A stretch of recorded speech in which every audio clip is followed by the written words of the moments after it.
রহমাতুল্লাহি ওয়া বারাকাতুহু। আলহামদুলিল্লাহ আলহামদুলিল্লাহিল্লাযী জাআলা আশ-শামসা ওয়াল কমারা বিহুসবান ওয়ান নাজমা ওয়াশ-শাজারা ইয়াসজুদান وفضل زمانا على زمان كما فضل مكانا على مكان وإنسانا على إنسان ونشهد أن لا إله إلا الله وحده لا شريك له لا جد له ولا ند له ولا مثل له ونشهد أن سيدنا وسندنا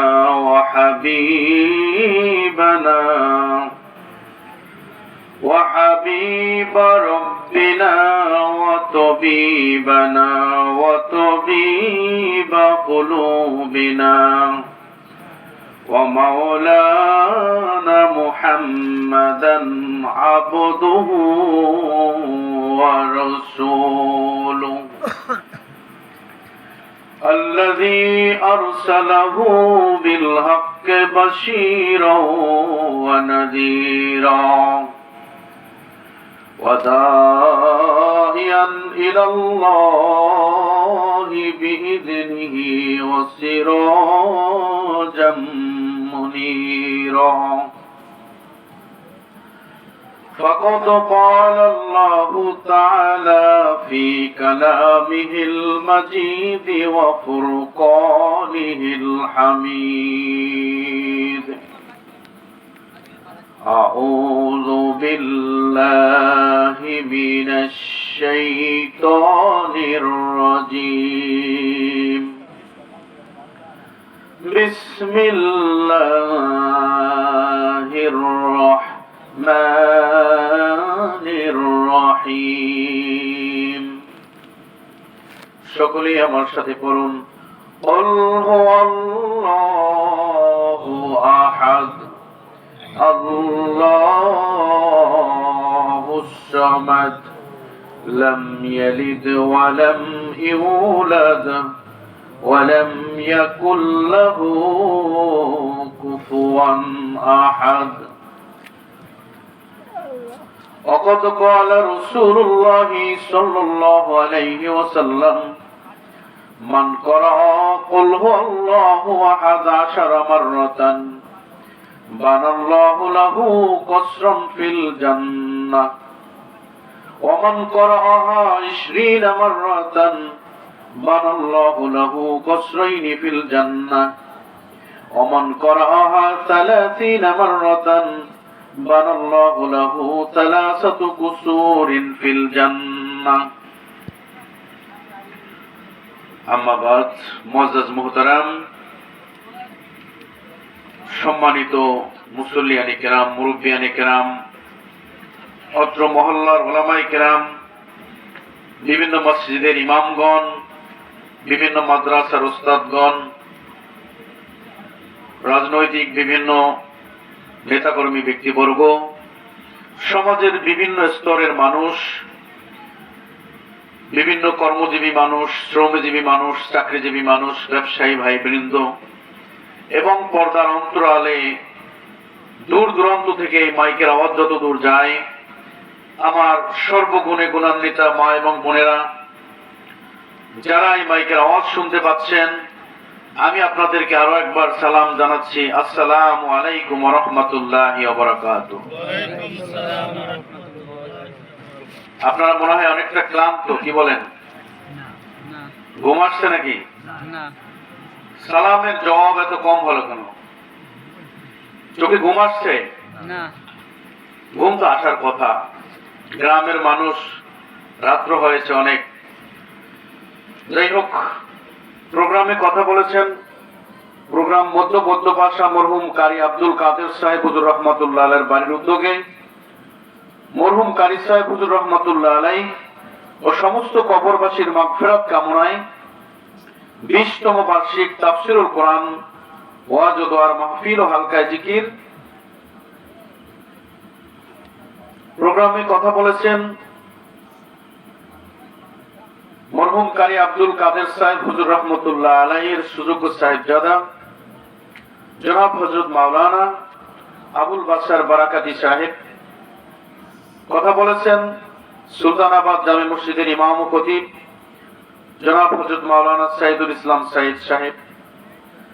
কথা বলেছেন সুদূর পটুয়াখালী থেকে আগত মেহমান বিশেষ অতিথি জনাব আলহাজ হযরত মাওলানা আবুল বাশার জিহাদি সাহেব। সর্বশেষ বক্তা হিসেবে আমি আপনাদের সামনে আছি, অল্প কিছু সময় কথা বলবো। আপনারা কি আমাকে সময় দিবেন? সবাই বলেন সময় দিবেন? তাহলে আমি কিছুক্ষণ আপনাদের সামনে কথা বলতে চাই ইনশাআল্লাহ। আপনারা সকলে কেমন আছেন? সবাই সুস্থ আছেন তো? মাশাআল্লাহ, আল্লাহ তাআলা আমাকেও ভালো রেখেছেন। দীর্ঘ পথ সফর করে এসেছি আপনাদের কাছ থেকে দোয়া নেওয়ার জন্য এবং দু একটি কথা শেয়ার করার জন্য। ওয়াজ নসিহত কিছু না, আসলে আমাদের মধ্যে যে সমস্যাগুলো রয়েছে এই সব নিয়ে কিছু কথা বলবো, কিছু আলোচনা করব, এই বিষয়গুলো শেয়ার করবো ইনশাআল্লাহ। তবে একটা কথা আছে, সেটা হচ্ছে আমি খুবই নগণ্য মানুষ, ছোট মানুষ, এলেম কালাম তেমন নাই, তারপরে মানুষ মহব্বত করে ভালোবাসে। এই 1 ঘন্টা বা 1.5 ঘন্টা সময়ের জন্য আমি এখন এখানে উস্তাদ, শিক্ষক, এখন আপনারা আমার ছাত্র, বলেন ঠিক কিনা? সুতরাং কোন মজলিস থেকে যদি শিক্ষকের সামনে থেকে ছাত্র বারবার ওঠানো করে, আসা যাওয়া করে, বের হয়ে যায়, এইটা কি ভালো দেখায়? আপনারা কি বলেন, ভালো দেখায়? যদি জরুরত বেশি হয়, বেশি প্রয়োজন হয়, তিনি আসতে পারবেন, যেতে পারবেন, আবার আসতে হবে। আলোচনা যতক্ষণ চলবে ততক্ষণ কি আছেন আপনারা আমার সাথে? আমি মেহমান, আপনাদের জন্য দোয়া করে দেবো ইনশাআল্লাহ। তো আজকে দেখেন, আমি সামান্য একটু ভূমিকা নিয়ে কথা বলবো। আমি এটা সব জায়গায় বলি, তাফসীর করব, তার পাশাপাশি কিছু আমাদের সামাজিক সমস্যা নিয়েও কথা বলবো, তারপরে দোয়া মনোজাত হবে ইনশাআল্লাহ। দেখেন, একটা জিনিস চিন্তা করেন, এখানে মুরব্বী যারা আছেন, এখন থেকে 10 বছর বা 15 বছর যদি আল্লাহ তাআলা আমাদেরকে বাঁচান, তাহলে তারা দেখতে পারবেন এই বর্তমানে যে একটা প্রজন্ম চলতেছে, বর্তমানে ছেলে এবং মেয়েদের যে একটা প্রজন্ম চলতেছে, এই প্রজন্ম বিভিন্ন জায়গায় বিশেষ করে মোবাইলের নেশা আসক্ত, বলে ঠিক কিনা? বাবা মাকে অস্থির করে। আমরা ফেসবুক খুললে দেখি মোবাইল না দেওয়ার কারণে আত্মহত্যা করছে, বলে ঠিক না বেঠিক? বাবা মা বাধ্য হয়ে মোবাইল দিতে রাজি হয়ে যায়। মোবাইলটা দেওয়ার পরে কি হয়? মোবাইলের ভিতরে যাবতীয় খারাপ জিনিস দেখে এই ছেলেই আবার পরবর্তীতে রাস্তায় গিয়ে দাঁড়ায় ইফটিজিং করে, বলেন ঠিক কিনা? তার আগে কিন্তু আসলে তার মধ্যে এই ধরনের কথা আসে নাই। আবার এই মোবাইল দেখে শুধু ইফটিজিং নয়, যতগুলো অশ্লীলতা আছে, যতগুলো খারাপ কাজ আছে, সমস্ত খারাপ কাজের সাথে আস্তে আস্তে জড়িত হয়ে যায়। একটা সময় নেশার সাথে জড়িত হয়ে যায়, জুয়ার সাথে জড়িত হয়ে যায়, বিভিন্ন ধরনের খারাপ কাজের সাথে জড়িত হয়ে সমাজটাকে ধ্বংস করে দিচ্ছে। রাত ভর চ্যাটিং করে, কোথায় চ্যাটিং করে কোনো খবর নাই, রাত ভর চ্যাটিং, মোবাইলে কথাবার্তা, বিভিন্ন ধরনের অশ্লীলতা এই সমাজে ছড়াচ্ছে। একটা সময় এই ছেলেগুলো যখন বাবা মা হবে, গার্ডিয়ান হবে, এরা যখন শ্বশুর হবে, শাশুড়ি হবে, উস্তাদ হবে, শিক্ষক হবে, তখন এই সমাজে এগুলোকে তারা আর অপরাধ মনে করবে না। কথা বলেন ঠিক কিনা? আজকে একজন মুরব্বী একটা মেয়েকে অশ্লীল অবস্থায় দেখলে সে এটাকে অপরাধ মনে করে, কিন্তু এই ছেলেটা যখন শ্বশুর হবে, যখন শাশুড়ি হয়ে যাবে, তখন মনে করবে আরে আমার জীবনটাই তো এইভাবে হয়েছে, কিসের অপরাধ, কিসের অপরাধ, আমার জীবনটা এইভাবে কেটেছে। তখন রাস্তা দিয়ে হাঁটবেন, মুরব্বীরা সালাম পাবে না, পীর উস্তাদরা সম্মান পাবে না, মসজিদের ইমাম সম্মান পাবে না। আজকে অলরেডি বাংলাদেশে এই সমস্যা শুরু হয়েছে।